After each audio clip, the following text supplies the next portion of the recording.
The good news is our division is not really good. Every single team, Cleveland, Minnesota, Chicago, and Detroit, are under 500, which is good news for us because we're a little bit above 500. We have a 7.5 game lead in our division, and that's where we want to be. The MLB All-Star game is right around the corner, and the good news is we actually have a guy pretty close to the top. So James Paxton right now is the top vote getter for starting pitchers in the American League, but our man Ramon Marquez is right there too at the number 3 spot. And don't sleep on Brad Keller, who's also up there. Outside of our starting pitchers, we do have Whit Merrifield, who's right behind Mookie Betts for best right fielder, and not really anybody else. But still, the fact that we have a couple of all-stars right now potentially is good news. And for those of you wondering, the good news is we have signed every single one of our draft picks. The names have not changed. It'll be a couple of episodes before we get there because, well, at a certain point in the season, I can then actually edit their names. Right now, we can't, so hold your horses. It's coming. We're picking up here today, and we're playing the Blue Jays, the team that I originally started a franchise with and then abandoned it so I can start one with Kansas City. That'll be an interesting one. We have on the mound Luis Castillo, who has a shutout brewing. Got a 5-0 lead. Picking up here late in the game, and we got Freddie Galvis up in the bottom of the 9th inning again. I think he has like 3 or 4 hits given up right now, and he's trying to close this game out. Like Freddie Galvis' cleats though. Those Nikes are pretty sick. That pitches a slider. It's going to be just off the edge of the bat there. We're going to get that one at third base. Easy does it. First out of the inning. That's quick work. Up next is Vladimir Guerrero Jr. Look, it's pretty rare that a guy can have a father who's incredible and then also be really good himself in the same sport, but Vladimir Guerrero Jr. has done just that.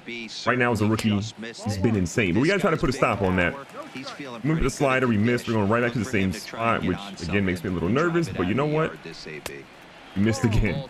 Okay, we got to do better. Luis Castillo's fastball hasn't really worked a ton in the last few innings. He's got 10 strikeouts in the day though, which is great news. So that fastball finally hitting, we got to go with the 2-seamer here. The first time was a 4-seamer, and then we missed the 2-seamer. We're pitching around Guerrero, and I don't want to walk him though. And the scary part is on deck is Justin Smoke. You guys already know Justin Smoke likes to go deep and hit home runs, and we just got bailed out with a good changeup that almost went out of the zone. So we have worked him into a full count right now. I'm nervous. I believe in Luis Castillo.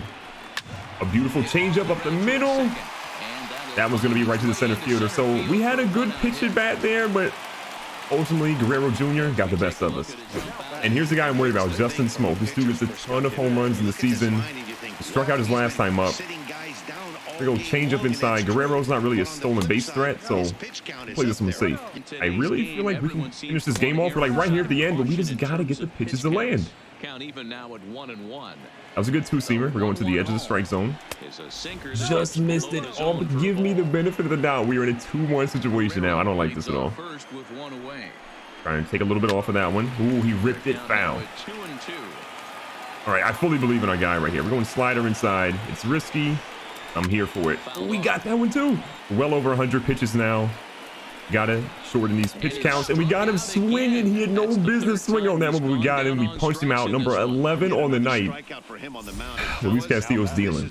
Rowdy Tellez is up. 6 home runs, 25 RBIs, 0 for 3 on the day.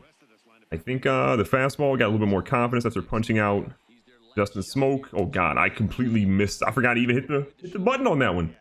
Luckily, we got a strike. My heat right here. Missed on that one, but he missed 2 strikes on him. An opportunity to punch him out here. Look, the fastball's been working. We got to go right back to it.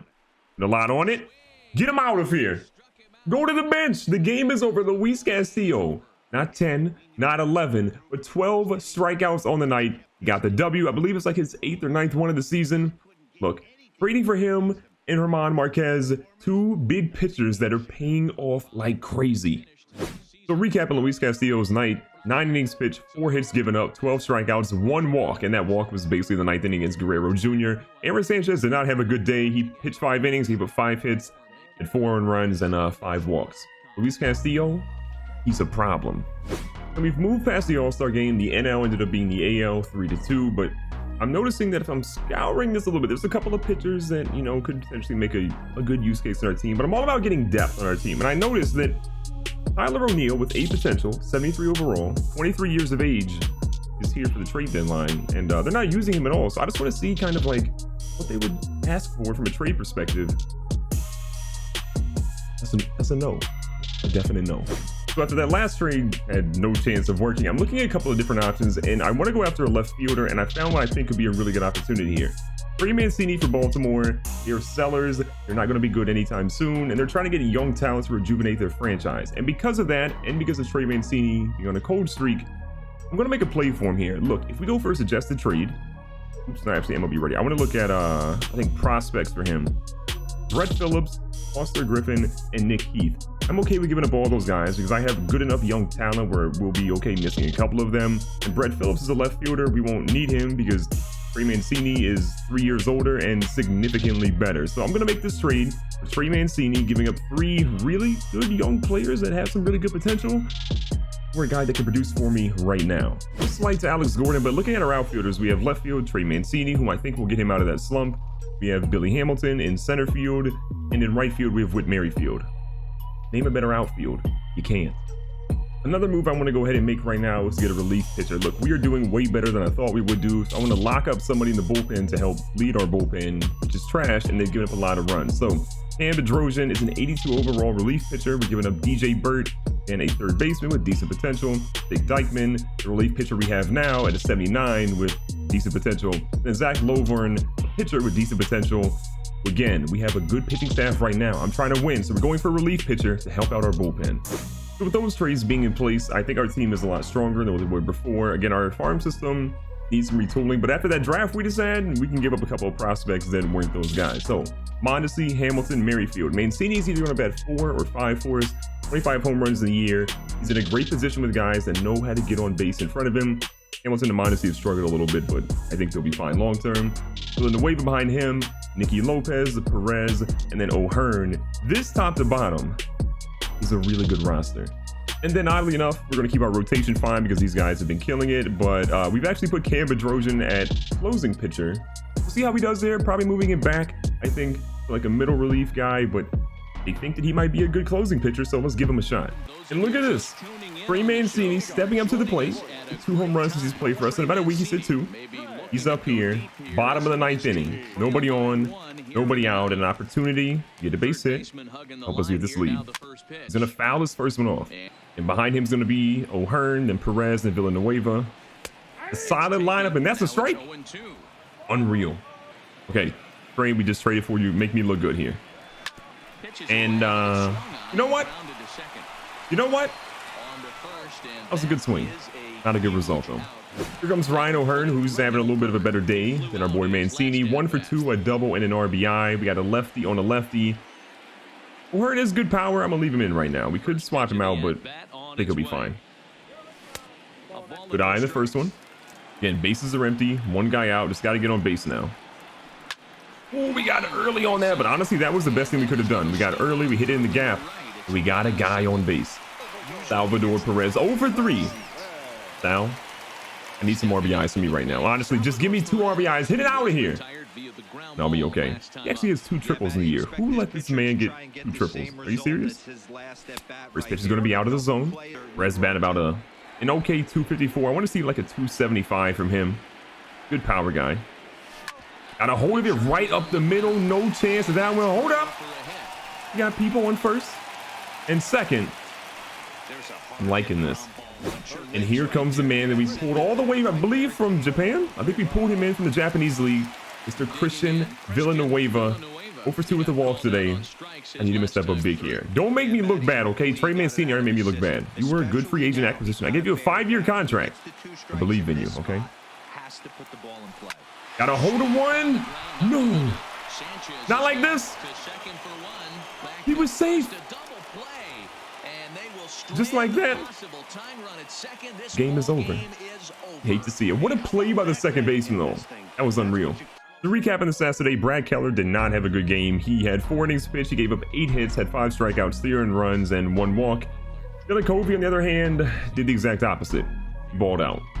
And something I actually forgot to show you guys was the All-Star voting. So, taking a look at your All-Star voting players, you had James Paxton, Tyler Skaggs, Herman Marquez, J.A. Happ, and Zach Eflin. So we got 2 of our starting pitchers, obviously, there. Relief pitcher, Casey Sadler, Colin McHugh. Closing pitchers, you have Blake Trinan, Robert Osuna. I'm not going to call out all these guys, but I know a lot of you guys want to know who is making All-Star games left and right. So let's take a look at it. Jose Altuve, a big name, obviously, at second base. Third base, Jose Ramirez and Vlad Guerrero Jr. Big news for him, obviously. Francisco Lindor, Jorge Polanco, Tim Beckham, Bo Bichette. Man had 5 at bats this year. He got in the All-Star game? I'm sorry?